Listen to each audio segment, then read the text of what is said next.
Bonjour et bienvenue dans ce débat depuis le Parlement européen de Strasbourg. Élection à la Chambre des communes au Royaume-Uni et après. Quelles sont les conséquences du vote qui vient de donner une large majorité aux conservateurs et à Boris Johnson à la Chambre des communes? Alors on va voir majorité, parce que ce n'est pas forcément si clair qu'on est en train de le dire. Conséquences évidemment tout spécialement pour le Brexit, on en parle avec vous Richard Corbett, vous êtes député européen britannique bien sûr.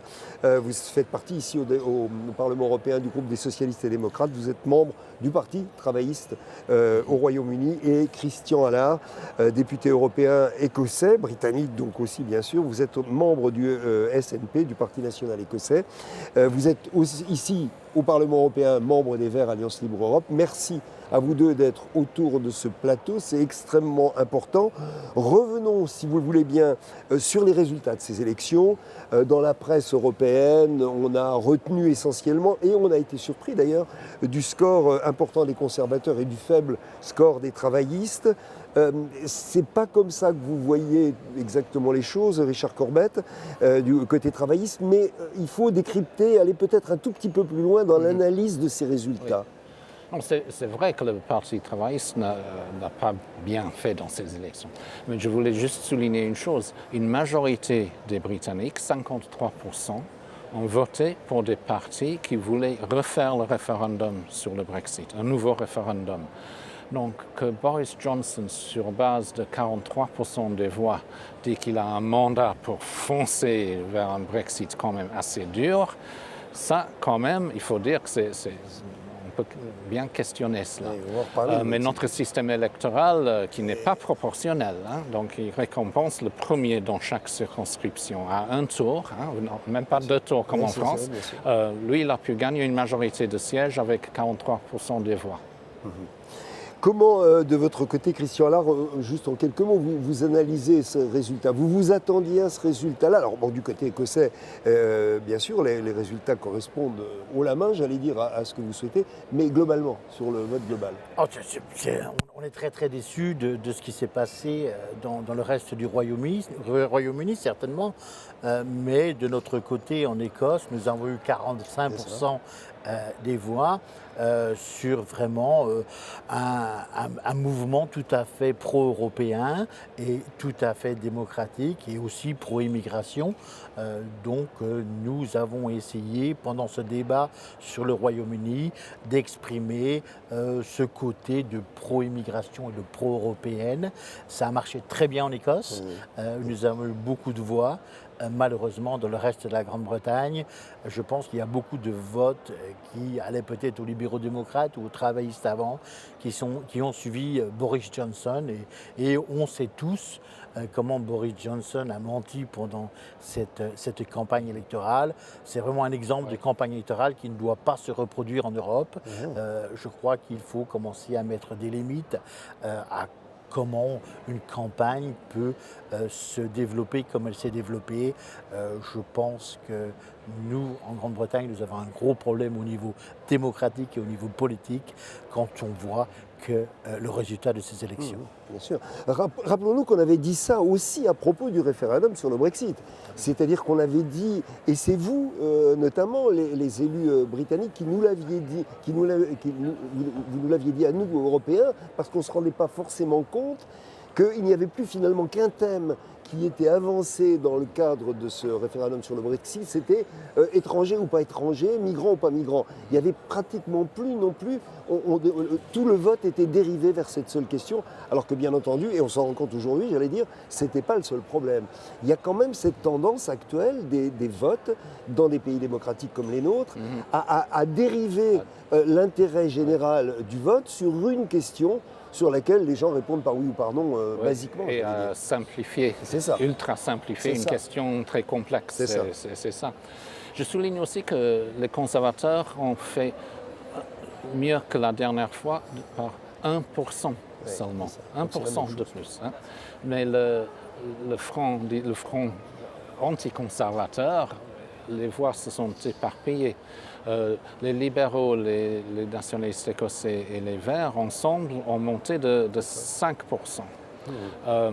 Mais éparpillés. Et le Parti travailliste a perdu des voix. Alors, on va revenir sur le Brexit. Simplement, cette situation politique nouvelle qui est en train de se mettre en place à l'heure actuelle au Royaume-Uni.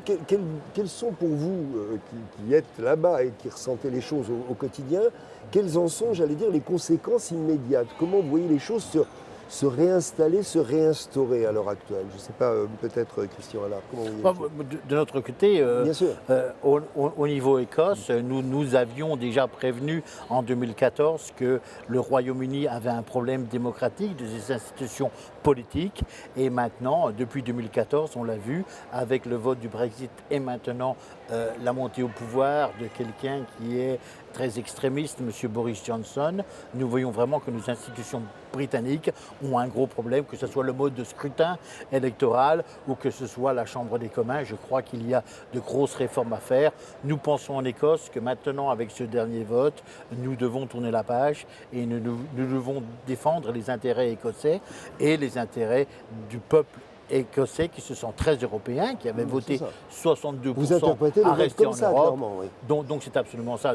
Notre conclusion est un référendum pour l'indépendance, pour rester en Europe l'année prochaine. C'est très très important. Nous avons fait tout ce que nous avons pu avec nos amis travaillistes, avec nos amis libéraux-démocrates et les Verts, bien sûr, avec qui nous sommes dans ce Parlement, pour que la Grande-Bretagne reste dans l'Union européenne. Malheureusement, il s'avère que c'est impossible.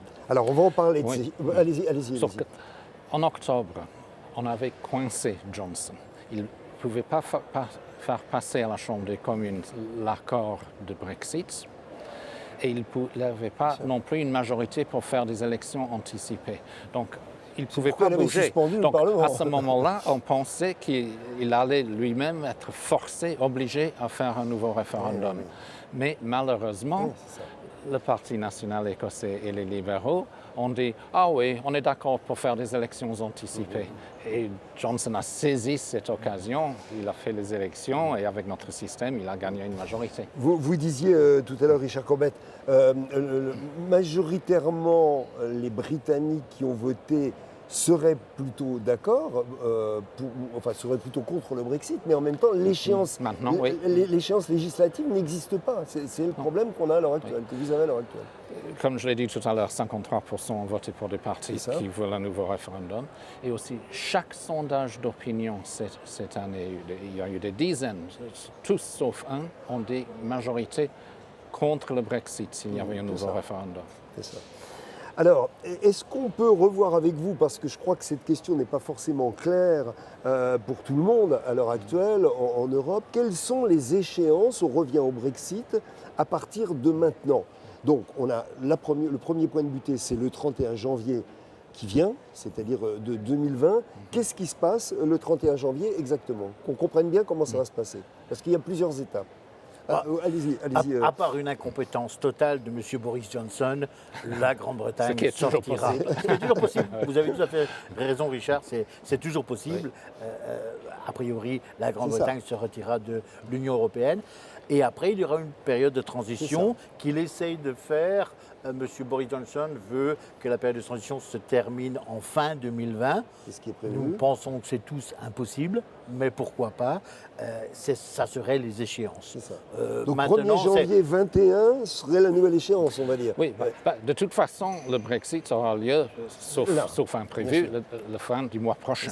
C'est ça. Juridiquement, on est dehors de l'Union. Mais période de transition où tout juridiquement reste le même en ce qui concerne les législations, le marché interne, etc. Rien ne bouge dans les rapports entre l'Union européenne. Il n'y aura plus de députés britanniques au Parlement européen, ni de ministres au Conseil des ministres. Ça, c'est fini. Mais les lois restent en place. Pendant cette transition, en principe, on doit trouver un nouvel accord pour couvrir toutes les relations, commerce, sécurité, programme de recherche. C'est impossible dans le temps prévu. Mais Johnson dit non, un an, ça suffit. C'est important aussi de parler des gens qui sont les plus concernés, c'est-à-dire les Français, les Européens comme moi, vous poser. Qui vivent en Grande-Bretagne. Voilà. Moi, je n'ai pas encore fait de demande pour rester en Grande-Bretagne parce que je pense que je ne devrais pas faire une demande. J'ai vécu en Grande-Bretagne, en Écosse depuis 35 ans. Je suis là par droit, je ne vois pas pourquoi je ferais une demande. Mais la limite, c'est soit fin 2020, soit début 2021. Et il y a aussi tous les Britanniques qui vivent en Europe. Je crois que c'est très important pour ces 5 millions d'habitants, leurs familles, leurs amis, leurs collègues, que ces personnes-là soient réassurées. Donc j'engage vraiment les institutions européennes et le gouvernement britannique de faire en sorte que nous ne soyons pas les cobayes de ce qui se passe et que nous ne soyons pas les victimes. Donc c'est vrai qu'il est important de parler du marché unique, c'est vrai qu'il est important de parler des droits de douane, mais il est surtout important de parler des gens au Royaume-Uni, des Européens au Royaume-Uni et des Britanniques dans l'Union européenne. Est-ce que vous pensez à l'heure actuelle que le résultat de ces élections donne des coups franches à Boris Johnson dans sa négociation avec l'Union européenne? Comment vous voyez les choses? Est-ce qu'il va utiliser justement l'argument de sa confortable majorité pour exiger... Enfin, comment vous les voyez se dérouler? Parce que j'allais dire que jusqu'à maintenant, les négociations du Brexit entre l'Union européenne et le Royaume-Uni ont eu lieu. On a du mal à voir ce qui pourrait être à nouveau négocié d'important à l'heure actuelle. Et comment vous voyez les choses? Il a beau avoir une grande majorité, mais les problèmes restent à régler et ils ne changent pas. Si on sort de l'Union européenne, on a un choix difficile à faire. Est-ce qu'on s'éloigne de l'Europe, en dehors du marché intérieur, de l'union douanière, etc. À ce moment-là, il y a un effet néfaste économique énorme.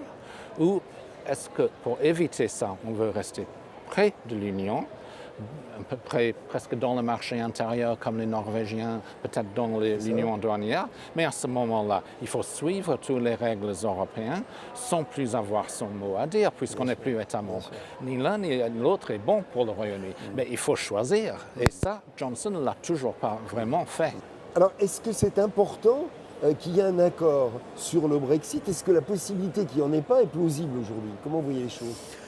C'est fort possible parce que rien n'a été décidé pour l'instant. Nous ne savons pas du tout quel genre de Brexit nous allons avoir. Et comme l'a dit Richard, c'est tout à fait vrai que Boris Johnson veut tout faire en un an. Je pense que ce sera impossible.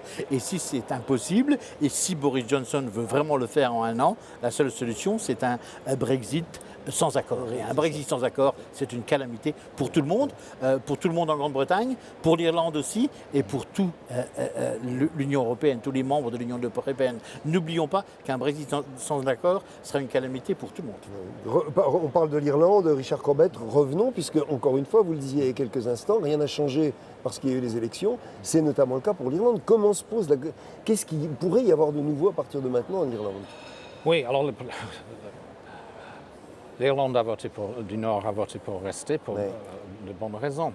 Cette frontière, si on crée une barrière douanière, il faut bien avoir des contrôles quelque part. On ne peut pas le faire sur la frontière terrestre, c'est quasiment impossible. Il fait des zigzags au sein des villages, donc il faut le faire en mer du Nord. Donc entre l'Irlande du Nord et le reste du Royaume-Uni, la Grande-Bretagne. Et une partie des gens en Irlande du Nord sont farouchement contre ça. Des autres disent oui, c'est bien parce qu'on est plus proche du reste de l'Irlande. Et ça risque de réanimer tous les conflits qui existent en Irlande du Nord. Et pour l'instant, on n'a pas d'autre alternative. Il n'y a absolument aucun plan B qui ressort du côté des conservateurs, qui vont maintenant avoir la main, entre guillemets, sur cette question de l'Irlande du Nord, qui tourne depuis l'annonce du Brexit, qui tourne dans les négociations en permanence. En principe, Boris Johnson a accepté ce qu'il avait dit auparavant qu'il n'accepterait jamais, c'est-à-dire des contrôles en mer du Nord, en mer d'Irlande, entre la Grande-Bretagne et l'Irlande du Nord. Je suppose qu'il va faire ça. Bien sûr, si on ne sortait pas de l'union douanière, ce problème ne se pose pratiquement plus. Il y a d'autres problèmes, mais pas celui-là. Et là, on doit parler du déficit démocratique. Il n'est pas seulement en Écosse, comme on l'a vu aux dernières élections, mais il est en Irlande du Nord. N'oublions pas que ce qu'a proposé Boris Johnson, l'accord entre l'Union européenne et Boris Johnson, n'est accepté par personne en Irlande du Nord. Même ses alliés, le DUP, maintenant, est contre. Donc il a absolument tous les partis politiques contre lui en Irlande du Nord qui ne sont pas d'accord. Je ne pense pas comment on peut trouver une solution, et surtout pas en un an. Alors parlons de l'Écosse, c'est un peu la même chose. Il n'y a personne avec lui en Écosse à l'heure actuelle. En tous les cas, pas une majorité. Ah, certainement pas. Nous avons une très grosse majorité et maintenant l'échéance est simple, c'est que si la Grande-Bretagne, comme on le pense, va sortir de l'Union européenne au 31 janvier avec une transition d'1 an, dans cette année, l'année prochaine, nous aurons un référendum sur l'indépendance qui a déjà été voté au Parlement écossais, donc le Parlement écossais décidera. Donc ça, c'est une possibilité vraiment plausible, parce qu'on en parle depuis un moment de ce référendum écossais. On est, selon vous, dans un cadre de plausibilité, si on peut dire. Soyons clairs, on en a parlé depuis longtemps, mais la priorité première, c'était de garder la Grande-Bretagne au sein de l'Union européenne. C'était notre première priorité. Mais après le 31 janvier, notre priorité deviendra absolument d'avoir un référendum pour l'indépendance de l'Écosse, pour rester dans l'Union européenne. Et ce référendum doit se passer en 2020 avec l'accord du Parlement écossais. C'est le Parlement écossais qui décide. En tous les cas, vous avez l'air assez serein sur la suite. Non, allez-y, pardon, allez-y. Oui. Le Parlement britannique doit donner son aval pour que ce référendum soit valide juridiquement aussi en droit international. Si le Parlement écossais décide unilatéralement de faire un référendum, on a une situation à peu près comme en Catalogne, avec tous les risques que cela comporte. La seule différence, Richard, je crois qu'on serait d'accord pour dire que Londres n'est pas Madrid. Et heureusement, nous croyons que Londres nous avait donné le référendum en 2014 sans problème. L'accord était passé. Je suis très confiant. Normalement, je dirais ça, mais avec Boris Johnson, on ne sait jamais. Oui, j'étais en train de dire que vous aviez l'air assez serein finalement après ces élections. Vous avez... c'est difficile. Alors mais c'est la sérénité britannique, j'allais dire. C'est une situation tout à fait catastrophique. C'est ça. Mais alors, c'est la question que j'allais vous poser. Quel est votre axe politique actuellement dans cette situation que tout le monde effectivement décrit comme catastrophique? Écoute, c'est un drame pour le Brexit. C'est un drame parce qu'on a 5 ans de plus d'un gouvernement conservateur. Donc pour les services publics, les services de santé, etc., leur déclin va continuer. Géopolitiquement, Boris Johnson veut aligner le Royaume-Uni avec Trump, avec l'Amérique. Il veut faire d'ailleurs un accord de commerce très proche avec eux. C'est catastrophique de tous les points de vue. Et votre objectif, alors, c'est de mener le combat au jour le jour à l'heure actuelle? Oui, dans mon parti, on doit trouver un nouveau leader, on doit tirer les leçons de notre défaite. C'était le pire résultat du Parti travailliste depuis 1935 quand même. Hein? C'est une dure leçon. Tout ça, ce n'était pas à cause du Brexit, c'était pour des raisons plus profondes que nous avons échoué. Alors là, il va falloir reprendre ça en main. Un changement fondamental. Et vous, Christian, alors c'est plus clair. Oui, c'est plus clair.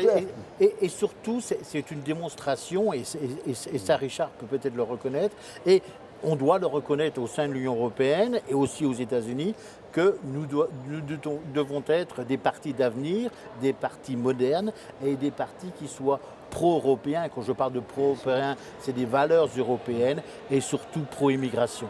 C'est si important dans le débat d'aujourd'hui, pas seulement en Europe, mais dans le monde entier, de penser que les partis politiques qui pensent qu'ils ne peuvent gagner des voix ou des élections en étant contre l'immigration, ce n'est pas vrai. Venez en Écosse, voyez ce qui se passe. Ça fait 12 ans que nous gagnons les élections avec un mandat qui est pro-européen et pro-immigration. Il faut le rappeler, il y a une autre vision que la vision de M. Trump ou de M. Johnson. Et nous devons absolument le comprendre et le répéter le plus souvent possible. Merci beaucoup à vous, Christian Allard, et à vous, Richard Corbett. J'en profite pour vous retenir dès maintenant pour la session, la dernière, à laquelle vous allez participer. Il y en aura 2 au mois de janvier. On essaie de faire un petit peu le point dans un mois, en gros dans un mois et quelques, sur comment ça se passe, parce qu'on a besoin de nous de le sentir. Bien sûr, on a les déclarations politiques, etc. Mais malgré tout, c'était très difficile de ressentir ce qui se passe dans un pays dans des moments comme ceux-ci, qui sont des moments complexes. C'est d'ailleurs complexe en France aussi à l'heure actuelle, pour d'autres raisons. Et on a vraiment besoin de le ressentir par l'intermédiaire d'élus comme vous. Alors, je vous retiens pour après les fêtes, ici autour de cette table au mois de janvier. Merci beaucoup à vous, à bientôt, et à bientôt à vous qui nous avez suivis. Au revoir, merci.